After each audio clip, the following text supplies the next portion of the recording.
ustoz ustidan yozib yuborganlar ham bor. Misol uchun meni ustimdan yozib yuborishgan. Shogirdim, o'zimning shogirdim. Bir haftacha kelgan shogird, endi payti boshqa salonda ishlardim.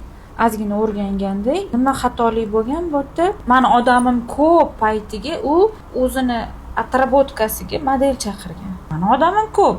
Men shogirdlarga aytaman, model qiladigan bo'lsanglar, odamimiz yo'q kunga bo'sh vaqtimizga qilsanglar, men ham sizlarni ko'ra olaman, kuzata olaman, sizlar ham bemalol ishlaysiz. Bu yerda men ishlayapman klientlar bilan. Bu yerda hozir shogird отработка qilyapti. Menga qarab oring, menga qarab oring, ko'rib oring, ko'rib oring deb yuradimi hadeb, klientni applikatsiya qilib u yoqqa bosh. Ushganman uni. Shu gapim tegib, bo'ldi, men o'qimayman sen degan.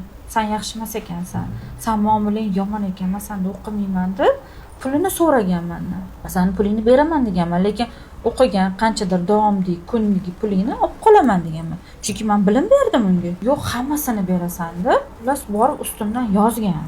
O'shani ketida yurib, sudlashib, baribir qaytarib berib yuborgan. Menga biron haqi kerak emas. O'sha shogird yo'q bo'lib ketdi shekilli. Umuman, ustozni norozi qilgan odam kosasi hech qachon oqarmaydi. Ustoz baribir ustozda, misol uchun A'dan o'rgatdimi, B'dan o'rgatdimi, ustoz.